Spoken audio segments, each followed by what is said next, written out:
Welcome back to SciInsights. Don't forget to subscribe.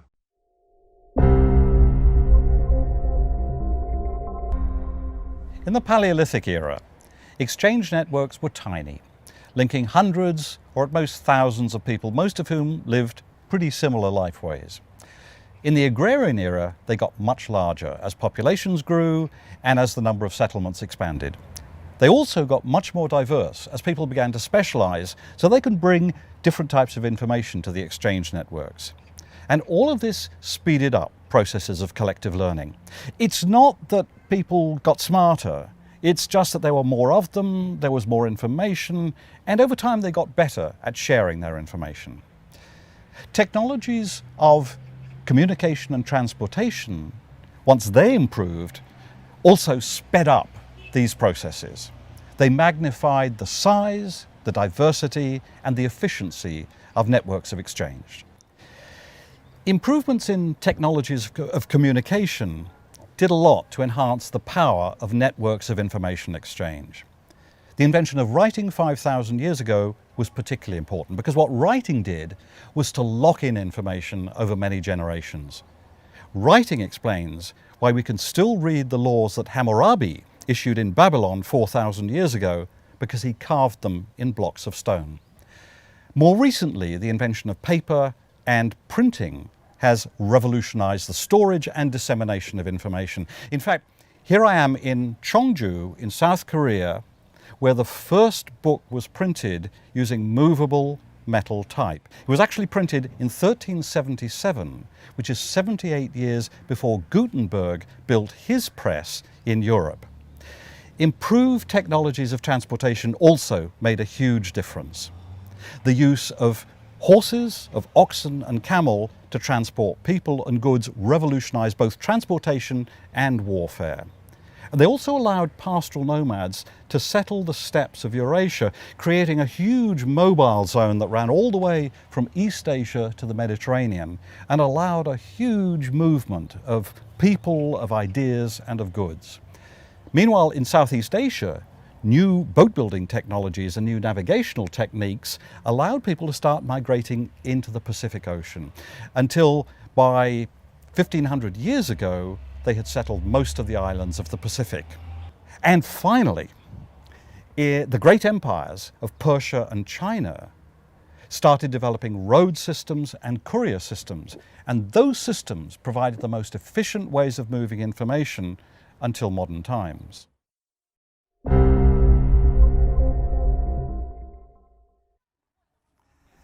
In Africa and Eurasia, long-distance trading systems developed. And what they did was they connected regional and local exchange networks. The first of these carried goods, people and ideas by sea from China, around India, to Africa and the Mediterranean, and backwards.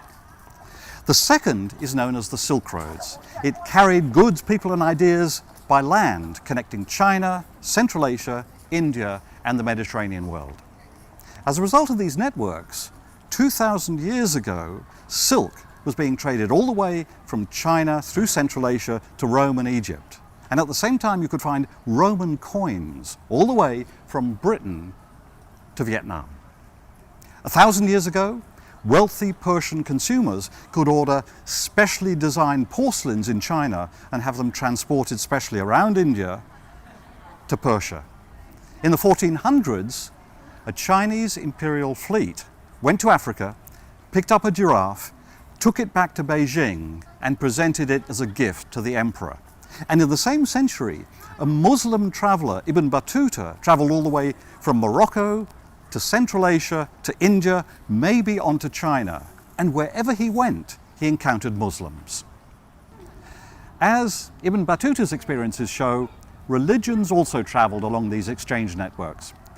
Buddhism, for example, travelled from India through Central Asia to China, Korea and Japan, while Islam travelled from Arabia through Persia to Central Asia to India and Southeast Asia. Technologies also travelled these routes. For example, East Asian techniques of printing, of gunpowder manufacture and also of paper making travelled through Central Asia to the Mediterranean and to Europe. But diseases, also traveled these routes, devastating diseases. We know that 1800 years ago there were smallpox epidemics in Rome, and almost certainly these were transmitted through the Silk Roads. But worst of all, of course, was the Black Death in the 1400s. This seems to have travelled from China through Central Asia to the Mediterranean and Europe, and wherever it arrived, it decimated populations in the great hub regions of Eurasia. But over time, what these disease exchanges also did was to strengthen immune systems, just as exchanges of ideas strengthened the technologies of the hub regions of Eurasia. But throughout the agrarian era, there was a clear limit to the size, the extent, and the power of these exchange networks. That's because the world was in effect divided into 4 great world zones, between which there was hardly any connection. It's almost as if human history had taken place on 4 separate planets. By far the largest and the oldest of these world zones was the Afro-Eurasian zone. This extended all the way from eastern Siberia to southern Africa. Within this zone, from as early as 4,000 years ago, technologies such as the domestication of animals and the use of metals diffused over wide areas. These technologies had their greatest impact in the hub zones. Those were the zones where there were large populations and very diverse connections. In the Afro-Eurasian world zone, the major hub zones were the Mediterranean and Europe, Mesopotamia and the Muslim world, northern India, and Eastern Asia. The second largest of the world zones was the American zone. This was settled from about 15,000 years ago, but within it there emerged 2 major hub zones with agriculture and agrarian civilizations in Mesoamerica and in the Andes region.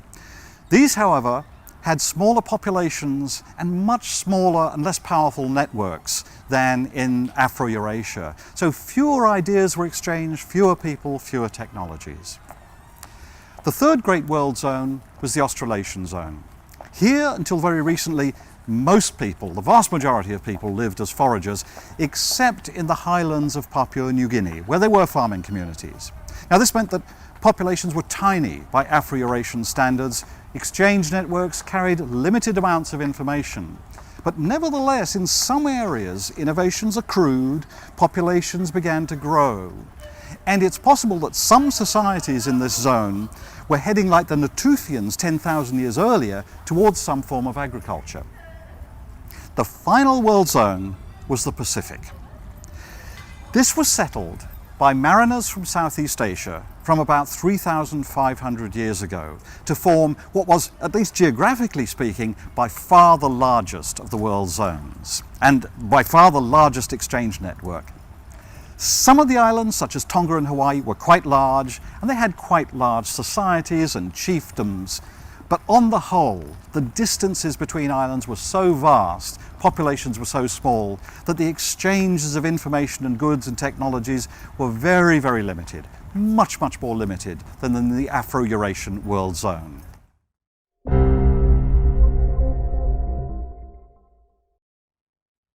Exchange networks seem to have worked most efficiently where populations were densest, most diverse, and most interconnected.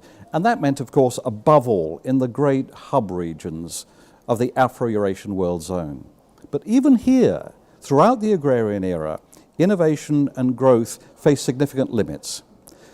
The most critical of those limits seems to be associated with a characteristic pattern of rise and fall of populations that you see in all agrarian civilizations. Here's how it seems to have worked. You get an innovation, say irrigation. It allows populations to rise, and they may rise for several centuries. But then, as the great 19th century scholar Robert Malthus pointed out, there comes a point where populations are rising too fast. They're rising faster than innovation. And at that point, you have too many people to feed. Starvation begins to appear. Famines become more regular. Diseases begin to spread. Governments begin to fight over dwindling resources. And eventually, you face catastrophic calamities like the Black Death in the 1400s. If you look at graphs of population growth in agrarian civilizations, you can see this characteristic pattern of rise and falls that we call Malthusian cycles. You can see it over and over again. Then, quite suddenly, in recent centuries, the pattern seems to vanish. And the reason seems to be that rates of innovation increased so fast that they began to overtake rates of population growth. So here's the question. Why did this happen? Why did collective learning become so powerful in recent centuries? Threshold 8 began about 200 years ago, and we're living in the middle of it. We call it the modern revolution because it created the world we live in today. Some geologists call the modern era the Anthropocene. That's the era in which the Earth came to be dominated by a single species, us. How did we suddenly get to be so powerful?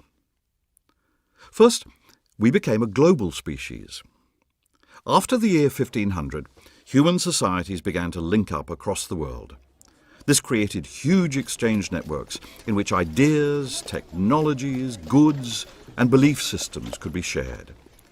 Because collective learning worked on a larger scale than ever before, innovation speeded up.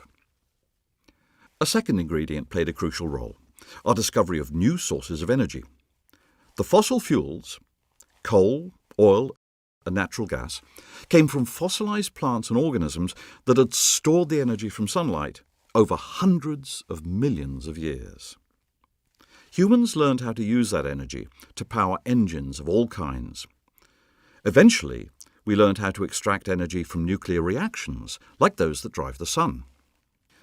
Globalization, increased innovation, and new energy sources allowed us to build the largest and most complex societies that had ever existed. Today, billions of people around the world can instantly communicate with each other.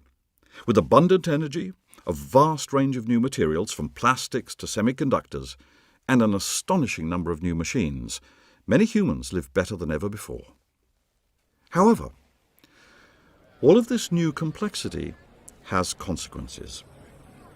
The energy and the food we produce has to support nearly 7 billion people. That requires a huge portion of the Earth's resources. Human technology and activity is literally transforming the biosphere.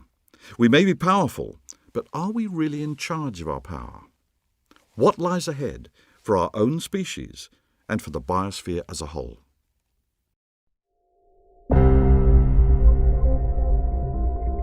In the last 500 years, our world has been utterly transformed. At the heart of those transformations was a sharp increase in human control over the resources of the biosphere. You can see this increase very clearly if you look at population figures. In 1500, there were 500 million humans living on Earth. In 1900, just 4 centuries later, there were 1.6 billion humans. And today, early in the 21st century, there are almost 7 billion humans. The changes that made this possible transformed our world and created today's world. At their heart is a sharp increase in rates of innovation. But why did rates of innovation increase so suddenly? That's a question that historians have debated for over a century. It's not a problem we're going to solve right now, but what we can do is look at 3 of the most crucial factors. The first crucial change was a breakdown in the barriers between the 4 world zones. This allowed a rapid expansion in the size and diversity of exchange networks, as different regions contributed their own plants, animals, customs, trade goods, ideas, to an emerging global network, the first in human history. Between 1519 and 1522, a Portuguese fleet traveled all around the world, the first time that had ever been done. By the 1550s, by the middle of the 16th century, American corn was being grown in China, in parts of China where you couldn't grow rice, and it led to rapid population growth. Other American crops were also being grown in Afro-Eurasia, such as tomatoes, potatoes, and sweet potatoes, and everywhere populations began to rise. Afro-Eurasian crops also moved in the opposite direction, such as sugar and coffee, and so did Afro-Eurasian animals: horses, oxen, sheep, pigs. Actually, horses were really ironic, because horses had originally evolved in the Americas, and it seems that they'd been driven to extinction by the first humans to arrive in the Americas. When the Spaniards brought horses back to the Americas, they would transform the lifeways of those Americans who lived on the North American plains. Diseases also crossed the Atlantic, such as smallpox, and their impact was devastating amongst American populations that lacked any immunity. In fact, the die-off as smallpox arrived in the Americas may have been greater than that was caused by the Black Death in Afro-Eurasia. In the 1570s, silver from a mountain of silver in Potosi, in what is now Bolivia but was then part of the Spanish Empire, began to flow through Mexico and Europe and the Philippines to China, becoming the first global currency. New information also traveled. Information about new lands, new peoples, new customs, new plants, new crops, new stars even new gods. And that gave people entirely new ideas about the world and may have contributed to the scientific revolution. By the 1800s, the Australasian and Pacific world zones were being incorporated within this emerging global system that was now the largest, most diverse, and richest exchange network that had ever existed in human history. The second crucial change was an increase in the importance of commerce and markets. In agrarian civilizations, as we've seen, elites and rulers tended to extract resources through the threat of force. But there were many groups such as merchants or artisans or wage earners who actually had to get revenues on competitive markets. What they did was they sold their goods or their labor or their services on competitive markets. And to succeed on competitive markets, what you have to do is you have to innovate. That means you have to offer better goods, services, or labor than your rivals. That explains why where competitive markets flourish, you tend to get a lot of innovation. And that's why, throughout the agrarian era, trading cities such as Venice or Baghdad tended to be areas where you got much innovation, and so did areas between agrarian civilizations, where goods had to be traded on markets rather than exchanged through the threat of force. After 1500, expanding global networks of exchange increased the importance of commerce and markets everywhere, and they began to transform society. Governments began to realize there were huge sources of revenues available in commerce, and they began to support merchants. This was particularly true in Europe, where governments were constantly at war, constantly looking for new sources of revenue, and where merchants were deeply involved in international trade. But these changes also affected ordinary people, particularly peasants, and particularly in regions where growing populations meant that peasants were short of land. Now what they had to do was find new ways of raising money, and that often meant wage work of various kinds. So peasants too began to enter markets as perhaps weavers or artisans. The third crucial change was the discovery of new sources of energy from fossil fuels. In some regions such as Britain, there had appeared a shortage of wood, and wood was the main source of energy in the pre-modern world. This prompted a search for new sources of energy, and in the 1700s, some innovators such as James Watt began to develop cost-efficient steam engines that could turn the world's vast and largely untapped sources of coal into cheap energy. The steam engine marked the beginnings of an energy revolution that would revolutionize our world. By the early 19th century, steam engines were being used for industrial-scale production of textiles and many other goods. And with the invention of railways and steamships, they began to revolutionize transportation as well. By the late 19th and early 20th century, new innovations such as the creation of the internal combustion engine made it possible to harness the power of two other fossil fuels, oil and natural gas. Never before had so much cheap energy been available. To give some idea of this, here are some statistics. We estimate that in the Paleolithic era, each human used on average something like 2,000 to 3,000 kilocalories of energy a day. That's a little bit more than you need just to survive. With agriculture, the domestication of animals, and the harnessing of wind and water power, that figure may have risen in some regions to perhaps 10 or 12,000 kilocalories a day per person. In the early 21st century, it's estimated that each person is using on average perhaps 200,000 kilocalories of energy a day. And most of it comes from fossil fuels. Now imagine what it would mean if fossil fuels vanished overnight and you had to cut your personal energy budget by 90 or 95%.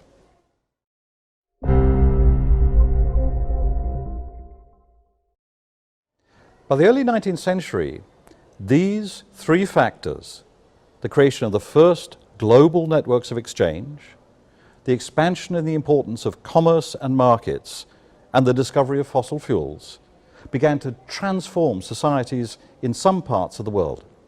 Those tended to be regions best placed to benefit from these changes, and they tended to be in Europe and around the North Atlantic seaboard. In some of these regions, societies grew rapidly in wealth and power to create the first truly modern societies. By 1900, industrial methods of production based on fossil fuels had spread to Europe, to North America, to Russia and Japan. Innovations particularly affected the production of textiles, of iron and steel, and of chemicals such as dyes and fertilizers.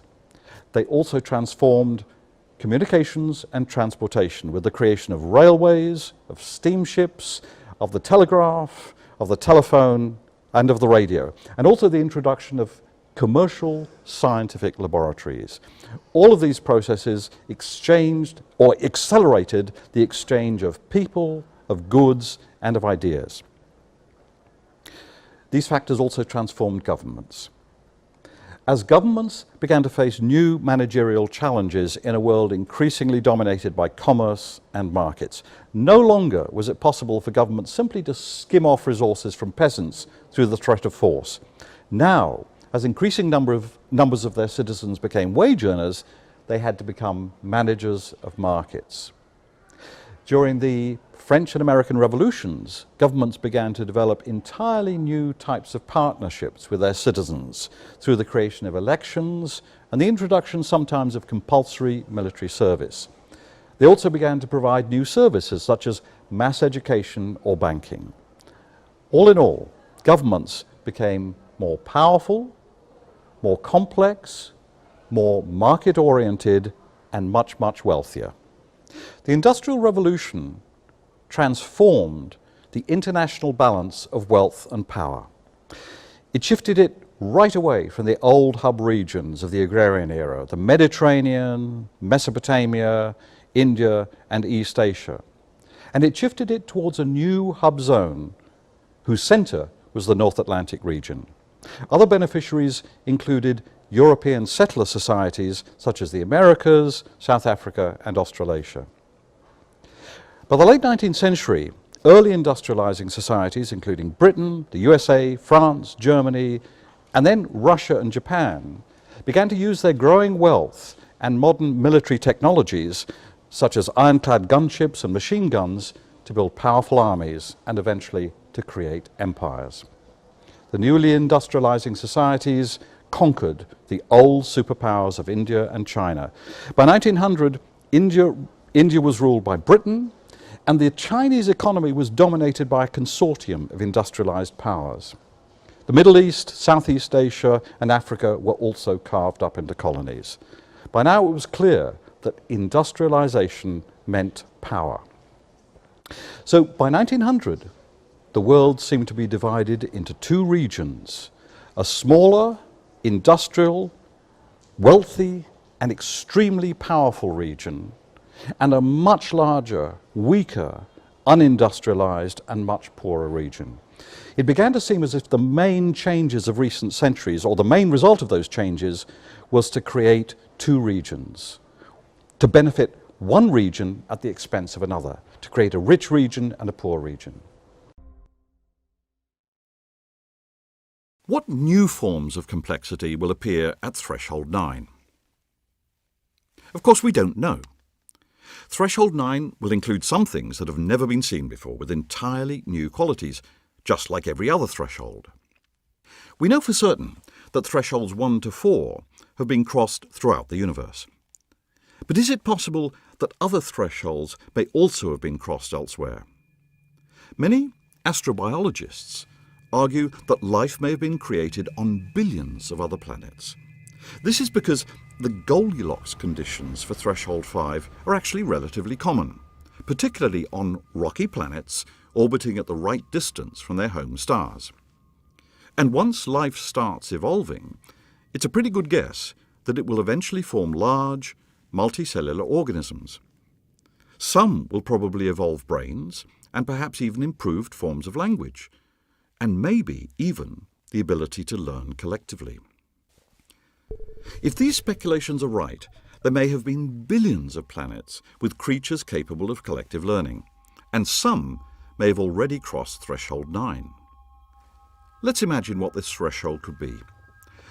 Maybe it involves humans migrating to other planets and star systems, and once we've got there, we might even meet other creatures capable of collective learning. Or perhaps we'll cross threshold 9 when artificial intelligence surpasses the creativity of human intelligence. Or maybe threshold 9 will be the threshold of sustainability. It'll be marked by a more balanced and more complex relationship between humans and the biosphere. We may find ways of curing diseases, of extending lifetimes, and improving the quality of life for future generations. And we could do this while sharing this planet more equitably with the millions of other species that live here too. Imagining what might lie ahead is both fun and important, and who knows, you might even play a role in helping us across the next threshold. Thanks for watching.